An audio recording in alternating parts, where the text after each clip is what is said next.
You're listening to the Superpower Up Podcast with your superpower experts. This is the place where we explore real-life superpowers and give you the tools to unlock your own.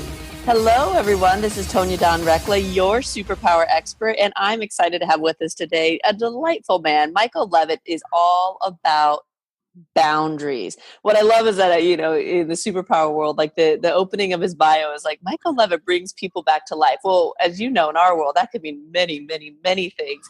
But what I love about it is kind of that energetic kind of component of enlivening people in what they're passionate about and doing what they're going to do. Because those of us who get into the entrepreneur sector, we do it because we have an idea or a drive or some vision of how we can have an impact on other people or on the world. And it really sucks when you get kind of knee deep in stuff and you don't know how to move ahead and you're not sure who to turn to. And it feels like you can't get enough done in the day. And you look back wistfully on the job that you had and was like, wait, why did I leave that?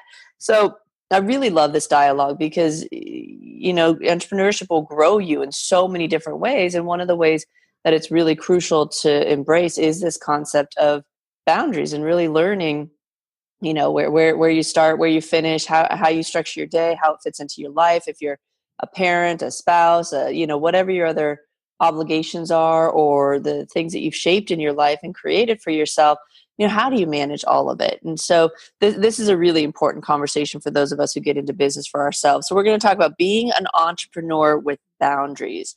So please join me in welcoming to the show, Michael Levitt. Welcome, Michael. Thank you very much. I'm very happy to be here and look forward to our conversation today.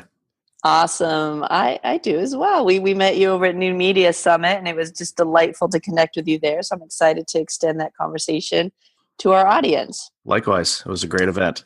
Very cool. So we're going to jump in and ask, what are your superpowers? My superpowers definitely are boundaries. Now, like some superheroes, I wasn't born with them.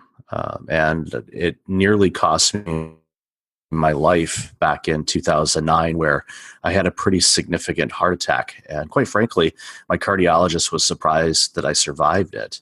And unfortunately, that set off a domino effect of some significant losses. Specifically, in 369 days, I had a heart attack and then subsequently lost my job. Family vehicle was repossessed. And then finally, my home was foreclosed, all in just about a year. After going through all of those things, I realized that I was responsible for everything. Now, yes, there were other factors involved in people and circumstances, but at the end of the day, it was on me because I didn't have boundaries in my life to protect me from those things from happening in the first place. So I took that as an opportunity to reinvent myself and determine how in the world can I prevent this from ever happening again to me, which I have. My life and my career as an entrepreneur, I still currently have a day job in healthcare, ironically. So when I say I save people's lives, I see that day after day. But specifically for me, it's important for people, entrepreneurs, and every walk of life to have proper boundaries in their lives so they have the life that they want. Because at the end of the day, if you're not enjoying life as you're going along, you're not enjoying life, period. And you're not going to be your best at whatever you do, whether you're an entrepreneur, a parent, a child, anything. I think that's such a powerful conversation. And it's, you hear people on both sides of that equation. So in kind of the energetic woo-woo spiritual spaces, the concept of boundaries takes on a different nuance because sometimes it's defined as setting yourself up, like protecting yourself in some ways, but the application of it, how you use it is really being clear on and kind of selfish about your time and how you're using it and where you're interacting. And it's so easy in the entrepreneur sector that if we don't really kind of narrow focus and get really clear about that stuff, it does get overwhelming really, really quickly because there's a million and one things you can do. I mean, entrepreneurship opens up a world of possibilities for people. And if you don't know how to navigate that space, it's, it's kind of navigating the complexity versus the, wistfully thinking that it's ever going to simplify itself. It's like you have to kind of simplify it in your way. So what are some of the things that you do with people, or how do you even start this dialogue when they come to you in overwhelm? Well, the first thing I do is I ask them, and to get them in the right mindset, have them design their ideal day. What is your ideal day? Not the life you're living right now, but what would make you happy? And basically, what would you like your day to look like? What type of hours are you working? Where do you want to work? What are you working on? What types of things do you like to do in your free time, whatever that is? And start looking for cues on things that are currently missing from their lives. Because as many have said in the entrepreneur world, we've traded our 9 to 5 for a 9 to 9, or maybe a 9 to 11. And I'm not saying 9 a.m. to 11 a.m. It's more like 9 a.m. to 11 p.m., if not later. So we get that. So we start thinking about the positive things. And so, okay, now we have a framework on where we want to start working towards. Because if they just say, I just want my life to be less stressful, okay, well, I think everyone is in that boat, but there's ways to design things. So ultimately we do that. That's the first step. Secondly, we take a long look at how they spend their time right now. From the interruptions that they have on a given day, and many of us have a ton of interruptions, and I'm not talking about just phone calls or someone coming to your desk. I'm talking about the notifications you're getting on your phone, all of your smartphone apps. They all have a notification icon unless you specifically turn them off. I find some people's phones, I look at them and I see a sea of red dots throughout all of their apps. Like, okay, we need to change that, and let's focus on just a couple apps that you must absolutely have, so you know what's going on.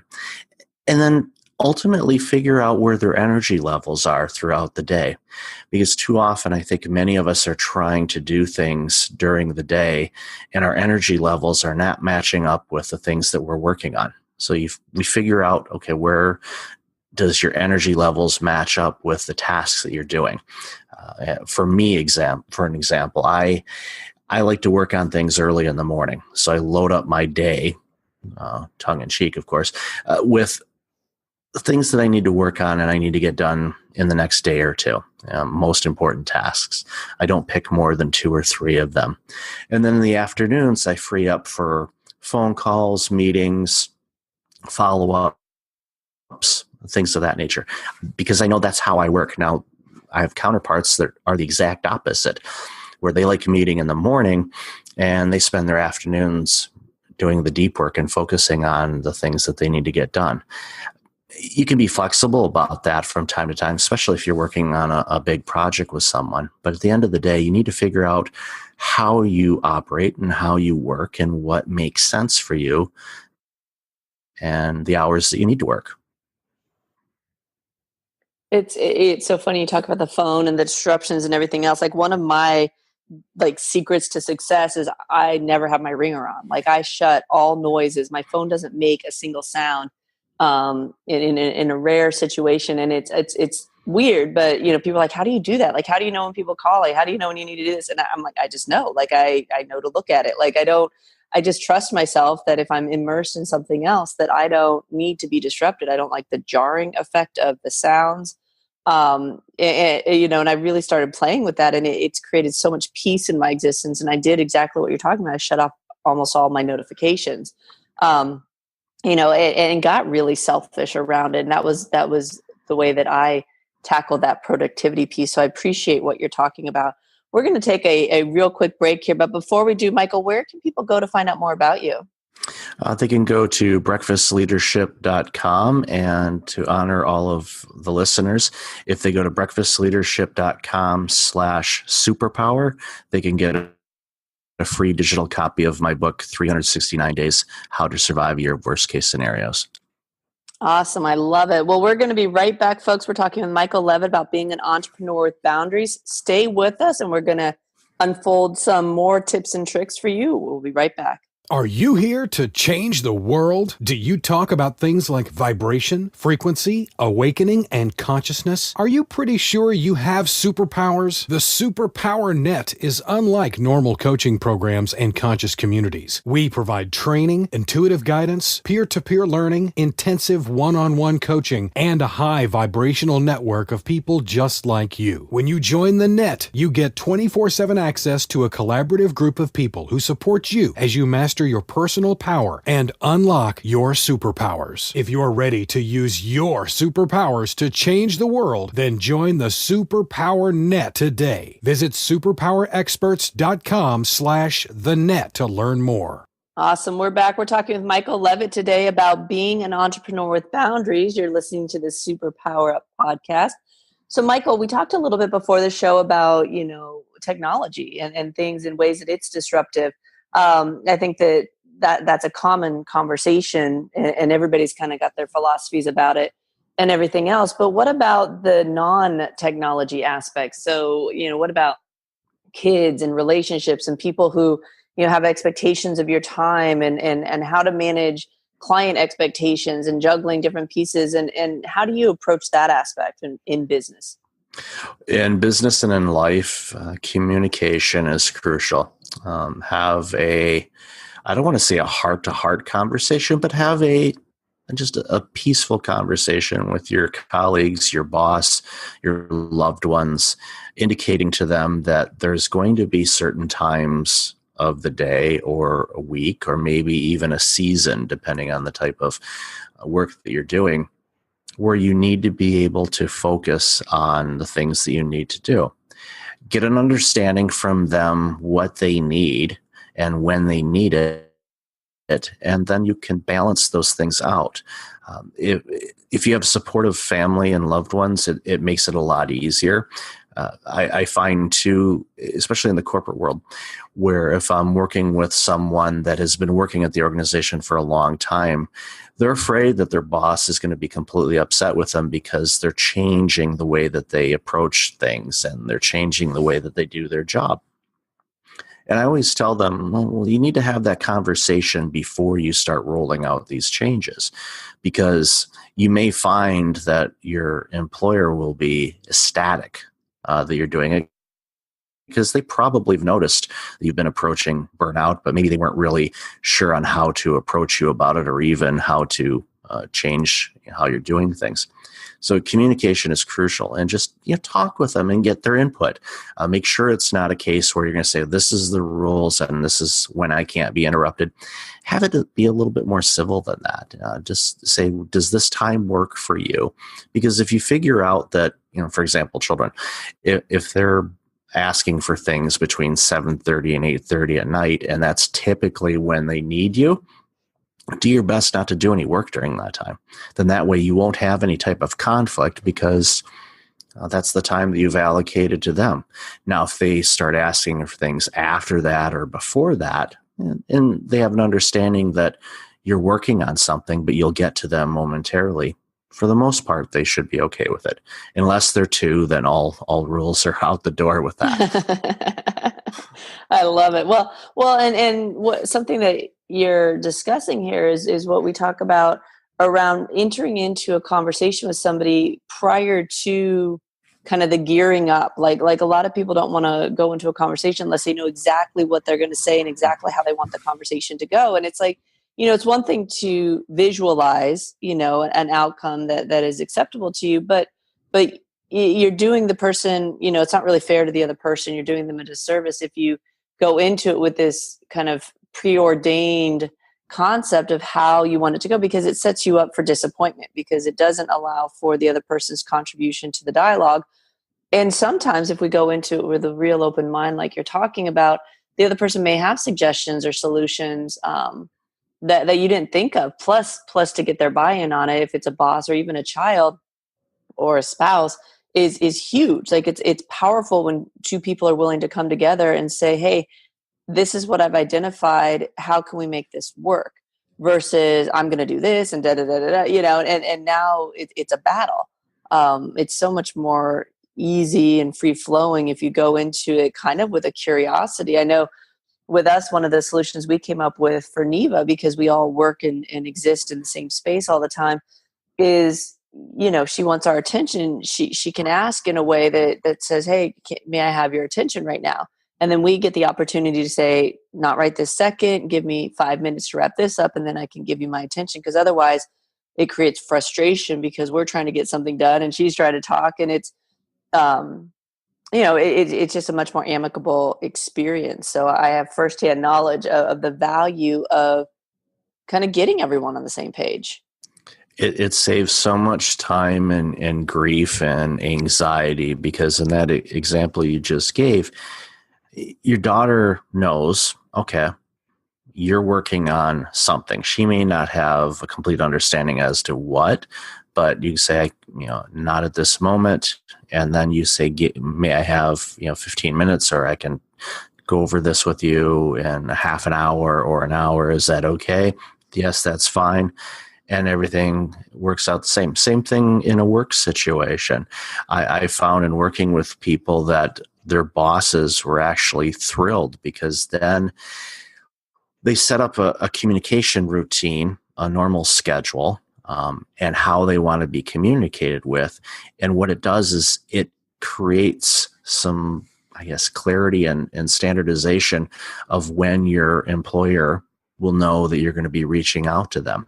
So there isn't this rapid fire or drive by type of situation where you're interrupting your boss at this point. Mm-hmm. They know to expect to hear from you. And it just actually improves organizational workflow. And it reduces a ton of stress as well. Yeah, I love that. And it's quite, a lot of times you'll be surprised at the outcome. Even talking with Neva, it's like, just getting that conversation going, saying, okay, what works for you? How do you like your days to go? And then giving her some tools to be able to communicate that back. I really highly recommend that if your kids are old enough to dialogue with, that you start opening that space up with them. One, it teaches them amazing kind of negotiation skills as they move into other layers of their life, but also you're telling them they matter, that their opinion matters. And then again, I keep relating it back to what works for us, but that's true of any situation, like coworkers, bosses, like everybody has this kind of innate need and desire to be heard and be recognized and be involved. And so, honor that and think about yourself. Like, how would you like to be approached with it? I think is also a really cool way to go about it. So let's say somebody's sitting here listening. They're like, okay, that's great. That's all well and good, but I'm in complete overwhelm. Like I'm buried under oceans of whatnot. And I've dug myself this hole. I don't know how to get out. How do you work with people? Like, where can they start? Like, what's the first step for them? The first step in that aspect is literally writing down everything that they feel that they need to work on. Whether if it's home, all of the tasks that they have to do in a given day or a week.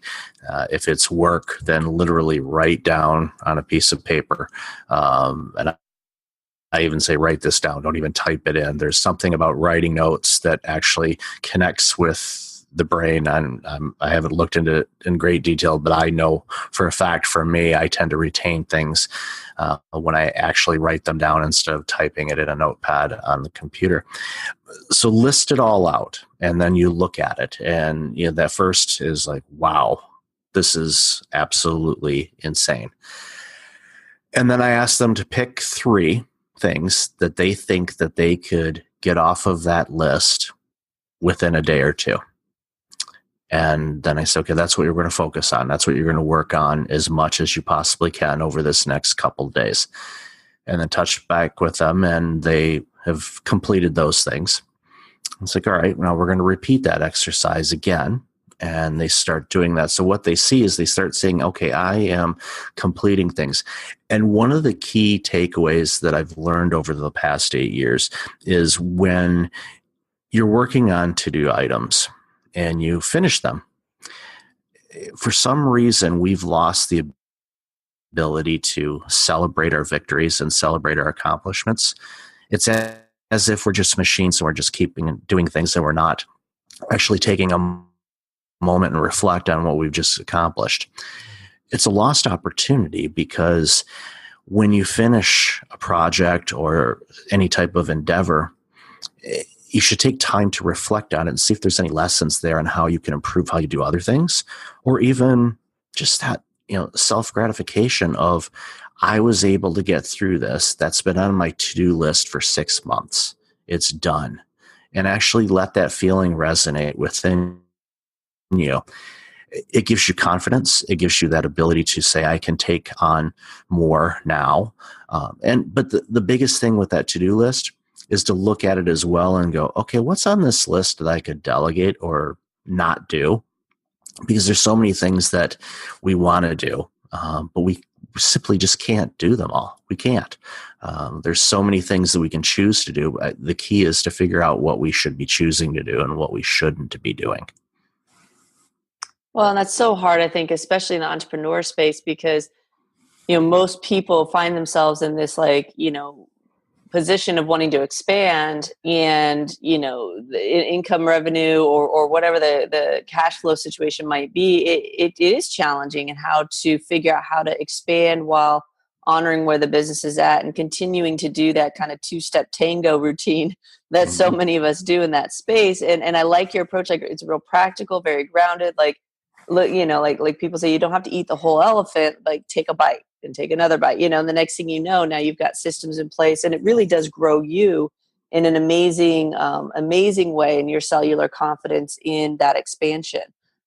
So very cool. So before we sign off today, what's one more piece of advice you'd like to offer folks in the boundary space? The key thing is to really get a grasp on what's important to you. Why do you exist? What motivates you? Why do you do the things you're doing? Why are the choices you're making, are they working for you? Why aren't they working for you if they're not?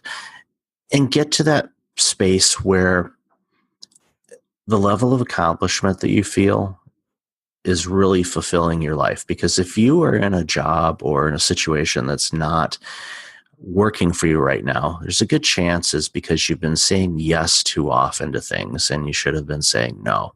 And the key is to figure out what those things are. It's not easy, but it's something that you can do. I've been able to do it myself. I've helped many people navigate through a variety of different challenges. And when you come out of it, you actually are doing more than you did before, and you're actually accomplishing more in less time, which frees you up to go to those concerts, to go out to dinner with friends, to go to those last second sporting events, because you already finished that project. You don't have to worry about that deliverable to a client tomorrow because you finished it 3 or 4 days ago. So you can go to that sporting event. Those are the things that we live for. I don't think anybody lives to fill out proposals and contracts. We live for experiences. So balance your days and structure them in such a way that match with your energy levels, and you'll be amazed at the transformation in your life. Oh, beautiful. Great advice. So let's remind folks again where they can go to find out more about you. They can find me at breakfastleadership.com. I like it. Perfect. And then let's tell them again about the free book offer. Yes. If you go to breakfastleadership.com/superpower, all one word, you'll get a free copy of my book, 369 Days, How to Survive a Year of Worst Case Scenarios. I love it. Worst case scenarios. Well, perfect. Well, Michael, thank you so much for joining us on the show today. It's been a delightful and really practical conversation. I know a lot of you got really great value out of that. So go check out Michael's business. But thank you, Michael, and let us know how we can support you in the future. I definitely will. Thank you for the opportunity. Oh, absolutely. And to all of you out there, as always, we appreciate your loyalty. Thank you for listening. Until next time, go out, uncover your superpowers, and change the world. Take care, everyone. Are you ready to discover your superpowers? Go now to superpowerexperts.com and discover your superpowers today.